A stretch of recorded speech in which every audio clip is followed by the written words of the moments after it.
നമസ്തേ, സ്വാഗതം. ബി2 ഓർഗാനിക്സിൻ്റെ 100ാമത് എപ്പിസോഡിലേക്ക് വളരെയധികം സന്തോഷത്തോടെയാണ് ഇന്ന് നിങ്ങളുടെ മുമ്പിൽ നിൽക്കുന്നത് കേട്ടോ. അതായത് നമ്മൾ ഔഷധ സസ്യങ്ങളെ പറ്റിയിട്ട് ഓരോ ദിവസം ഓരോ വീഡിയോസ് എന്നുള്ള രീതിയിൽ നിങ്ങൾക്ക് പരിചയപ്പെടുത്തി തന്നിട്ടുണ്ടായിരുന്നു. ആദ്യമൊക്കെ ഷോർട്സ് ആയിട്ടും പിന്നീട് അത് ഷോർട്സിൽ ഒതുങ്ങാതായപ്പോൾ അത് വീഡിയോസായിട്ട് നിങ്ങൾക്ക് മുമ്പിൽ എത്തിച്ചിട്ടുണ്ടായിരുന്നു. അത് വളരെയധികം ബുദ്ധിമുട്ടിയിട്ട് തന്നെയാണ് അത്രയ്ക്ക് എത്തിച്ചത് കേട്ടോ. കാരണം മുമ്പിലേക്ക് നോക്കുമ്പോൾ ഒരു സസ്യവും ഔഷധ ഗുണമുള്ള അല്ലാത്തതായിട്ടില്ല. അതുകൊണ്ട് തന്നെ അതൊരു വലിയ ടാസ്ക് ആയിരുന്നു അത് ഓരോന്നിനും ഉപയോഗിക്കുന്നത്. പിന്നെ ബി2 ഓർഗാനിക്സിനെ പറ്റിയിട്ട് 200-ലധികം വർഷം പഴക്കമുള്ള ഒരു താളിയോല ഗ്രന്ഥത്തിൽ അധിഷ്ഠിതമായിട്ടാണ് നമ്മൾ എല്ലാ പ്രവർത്തനങ്ങളും നടക്കുന്നത്. എല്ലാ പ്രോഡക്റ്റുകളും അതിൻ്റെ ബേസിലാണ്. പ്യുവർലി ഓർഗാനിക്കാണ്. മണത്തിനോ ഗുണത്തിനോ പ്രിസർവേറ്റീവിനോ ഒന്നും തന്നെ ഒരു കെമിക്കലും നമ്മൾ ചേർക്കണില്ല.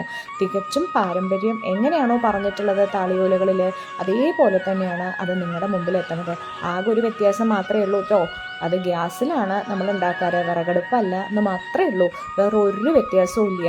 പിന്നെ ഗുണത്തിൽ ഗ്യാരണ്ടിയാണ്. നിങ്ങൾക്ക് ഉപയോഗിക്കാം. കൃത്യമായ നിർദ്ദേശപ്രകാരം ഉപയോഗിക്കുകയാണെങ്കിൽ നിങ്ങൾക്ക് 100% ഉറപ്പാണ് ഫലപ്രാപ്തി കേട്ടോ. പിന്നെ 15ഓളം പ്രോഡക്റ്റുകളുണ്ട്. അത് നമ്മുടെ വെബ്സൈറ്റിൽ, ഗൂഗിളിൽ നോക്കാം, FB പേജിൽ നോക്കാം, ഇൻസ്റ്റയിൽ നോക്കാം. നിങ്ങൾക്ക് എല്ലായിടത്തും നമ്മുടെ റേറ്റിങ്ങും നമ്മുടെ പ്രൊഡക്ട്സിനെയും നമുക്ക് നോക്കാനായിട്ട് സാധിക്കും. അപ്പോൾ ആമസോണിലുണ്ട്, ഫ്ലിപ്കാർട്ടിലുണ്ട്. അപ്പോൾ അതൊക്കെ ഒന്ന് സെർച്ച് ചെയ്യൂ, നമ്മളെ പറ്റിയിട്ട് അറിയാനായിട്ട് ശ്രമിക്കൂ. ഇത്രയും കാലം നിങ്ങൾ തന്ന സപ്പോർട്ട് കൊണ്ട് ഒന്നുകൊണ്ട് മാത്രമാണ് 100ാമത്തെ എപ്പിസോഡ് വരെ എത്താനായിട്ട് സാധിച്ചത്. വളരെയധികം നന്ദി. Please do share, watch and subscribe our channel. ഇനിയും നിങ്ങളുടെ പിന്തുണ വളരെയധികം നല്ല രീതിയിൽ തന്നെ പ്രതീക്ഷിച്ചുകൊള്ളുന്നു. അപ്പോൾ നമുക്ക് ഇന്നത്തെ വീഡിയോയിലേക്ക് കിടക്കാം.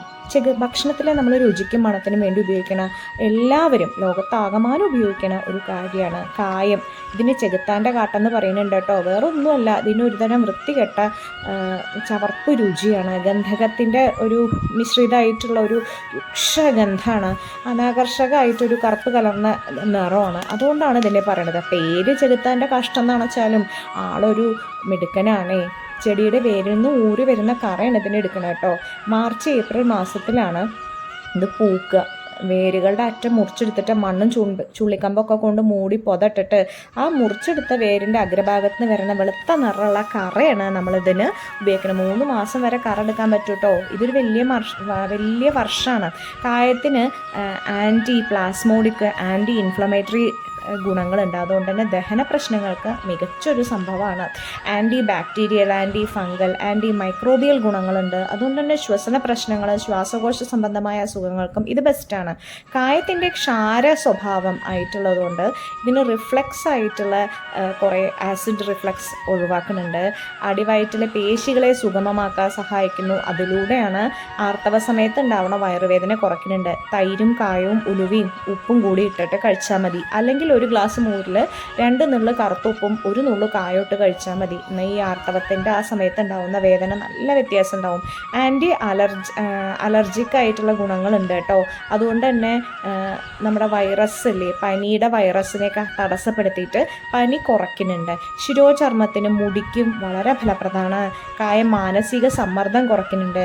രക്തത്തിലെ പഞ്ചസാരയുടെ അളവ് നിയന്ത്രിക്കുന്നുണ്ട്. ശരീരഭാരം കുറയ്ക്കാൻ നിയന്ത്രിക്കുന്നുണ്ട്. ശരീരത്തിൻ്റെ ദഹനം, ഉപാപചയ പ്രവർത്തനങ്ങളൊക്കെ വേഗത്തിലാക്കിയിട്ട് നമ്മുടെ ഫാറ്റൊക്കെ ഡിസോൾവ് ചെയ്യാനായിട്ട് സഹായിക്കുന്നുണ്ട്. കായ അടങ്ങിയ വെള്ളം കുടിച്ചാൽ ഗ്യാസ് ഉണ്ടാവുന്നത് കുറവാവുന്നുണ്ട്. രക്തസമ്മർദ്ദം കുറയ്ക്കുന്നുണ്ട്. കാരണം കായത്തിന് രക്തം നേർപ്പിക്കാനുള്ള കഴിവുണ്ട്. അതുകൊണ്ട് തന്നെ ഈ രക്തസമ്മർദ്ദം അധികമുള്ള ആൾക്കാർക്ക് രക്തം കട്ട പിടിക്കാനും പൊട്ടാനൊക്കെ ഉള്ള സാധ്യത ഉണ്ട്. സിരകൾ അതൊക്കെ ഒഴിവാക്കുന്നുണ്ട്. ചുമയ്ക്ക് നല്ലതാണ്. വരണ്ട ചുമ, വില്ലൻ ചുമ, ഇൻഫ്ലുവൻസ, ബ്രോങ്കൈറ്റിസ്, ആസ്മ, ഇതിനൊക്കെ കായം വെള്ളത്തിൽ കലർത്തിയിട്ട് നെഞ്ചിൽ പുരട്ടിയാലും കായം തേനിൽ ചാലിച്ച് കഴിച്ചാലും ഭേദമാവും കേട്ടോ. തലവേദന ഒഴിവാക്കാൻ പറ്റും. സാധാരണ തലവേദനയുടെ പ്രശ്നം എന്ന് പറഞ്ഞു കഴിഞ്ഞാൽ ഈ സിരകളിലെ ധമനികളിൽ വീക്കുണ്ടാവുന്നതുകൊണ്ടാണ്. അപ്പോൾ ഇതിന് നമ്മൾ 1 ഗ്ലാസ് വെള്ളത്തിൽ 2 നുള്ള് കായം നല്ലോണം തിളപ്പിച്ച് ചെറു ചൂടാക്കിയിട്ട് ദിവസം 2 നേരം കുടിച്ചാൽ മതി കേട്ടോ.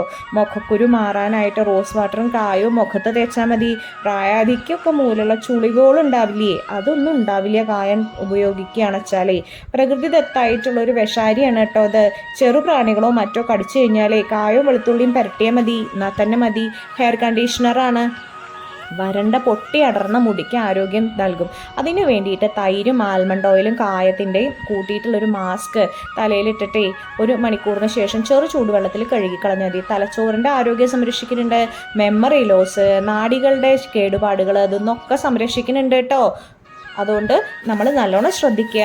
മലബന്ധം കുറയ്ക്കുന്നുണ്ട്, കീഴ്വായുവിന് ശല്യം കുറയ്ക്കുന്നുണ്ട്, കൃമി കുറയുന്നുണ്ട്.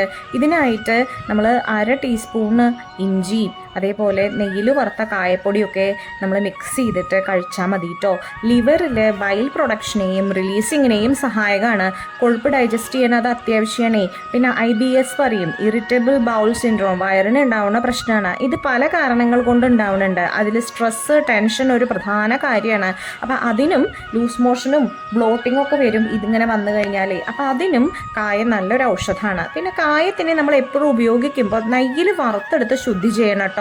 അല്ലാണ്ട് നമ്മളിതിന് ഉപയോഗിക്കുമ്പോൾ ഡയറക്റ്റ് നമുക്ക് ഇപ്പോൾ ഏത് കായാണെന്ന് വെച്ചാലും ഡയറക്റ്റ് ഉപയോഗിക്കരുത്. നമ്മളതിനെ നെയ്യിൽ വറുത്തെടുത്തിട്ട് ശുദ്ധി ചെയ്തിട്ട് ഉപയോഗിക്കാൻ പറ്റൂ. പിന്നെ അത് ഗ്ലാസ് ബോട്ടിലിൽ ഉപയോഗിക്കാൻ വേണം. ഒരു ദിവസം ഒരു 100 മുതൽ 250 മില്ലിഗ്രാം വരെയൊക്കെ നമുക്ക് കൺസംഷൻ നടത്താം കേട്ടോ. പിന്നെ അതേപോലെ ഏമ്പക്കം, വയറുവീർപ്പ് അതിനൊക്കെ ഇത് പറ്റും. തിളപ്പിച്ചാറ്റിയ വെള്ളത്തിലോ മോരിലോ കലർത്തിയിട്ട് 2 നേരം ആഹാരശേഷം കഴിച്ചു കഴിഞ്ഞു വെച്ചാൽ വളരെ നല്ലതാണ്. ശ്വാസമുട്ടിനാണ് വെച്ചാൽ കായപ്പൊടിയും നല്ല ചൂടുവെള്ളത്തിൽ കലർത്തിയിട്ട് 1 നുള്ളി ഇന്ദുപ്പും ചേർത്തിട്ട് കഴിച്ചാൽ മതി. ഇനി ചെറിയ ഉണ്ണിമാരുള്ള അമ്മമാർക്കാണ് അടുത്തത് ശ്രദ്ധിക്കേണ്ടത് കേട്ടോ. ജനിച്ചിട്ട് 3 മാസം വരെയുള്ള കുട്ടികൾക്ക് വയറുവേദന വരും, ഗ്യാസാണേ. അമ്മമാർ വല്ല കഷായമൊക്കെ കഴിച്ചാൽ അതും കൂടി കുട്ടികളെ ബാധിക്കും. ഗ്യാസും അത് മലബന്ധമായിട്ടൊക്കെ വരും. അപ്പോൾ പാൽ കഷായവും മുലപ്പാലും വയറുവേദനിക്കുന്ന കുട്ടികളുടെ പൊക്കിളിന് ചുറ്റിട്ട് കൊടുത്തു കഴിഞ്ഞാൽ വ്യത്യാസം ഉണ്ടാവും. ഇനി അതല്ല വെച്ചാൽ ചുടുവെള്ളത്തിൽ പാൽക്കായവും മുലപ്പാലും 2 തുള്ളി കൊടുത്ത് കഴിച്ചാലും ഇത്തിരി വ്യത്യാസം ഉണ്ടാവും കേട്ടോ. പാൽക്കായോ മുലപ്പാലും അതിൻ്റെ ഒപ്പം 2 തുള്ളി ചുടുവെള്ളവും മാത്രമേ ചെല്ലാൻ പാടൂ. പ്രത്യേകം ശ്രദ്ധിക്കണം. അത് ചെറിയ ഉണ്ണിമാർക്കാണ്. ഇനി പ്രസവിച്ച് കിടക്കുന്ന കുട്ടികൾക്ക്, പ്രത്യേകിച്ച് സെക്ഷനൊക്കെ കഴിഞ്ഞ് കിടക്കുന്ന ചെറിയ കുട്ടികൾക്ക് വായുകോപവും ഗ്യാസൊക്കെ വരും. അതിനും എന്ത് ചെയ്താൽ മതി? നമ്മൾ ഉൾപ്പെടുത്തുന്ന ഭക്ഷണത്തിൽ കായം ധാരാളം ഉൾപ്പെടുത്തിയാൽ മതി കേട്ടോ. ദഹനക്കേട്, വയറിളക്കം അങ്ങനെയുള്ള അതിനൊക്കെ നല്ലതാണ്. ഗർഭിണികളും മുലയൂട്ടുന്ന അമ്മമാരൊക്കെ വൈദ്യര് പറഞ്ഞതിന് പ്രകാരമാണ് ചെയ്യാൻ പാടുള്ളൂ കേട്ടോ. ഇത് ഉപയോഗിക്കാൻ പാടുള്ളൂ. ചർമ്മത്തിൽ പാടുകളോ ചുണ്ടുകൾക്ക് തടിപ്പൊക്കെ ഉണ്ടെങ്കിൽ ശ്രദ്ധിക്കണേ. പിന്നെ കായം ശുദ്ധമാണോ എന്ന് നോക്കിയിട്ട് വേണം ഉപയോഗിക്കാൻ.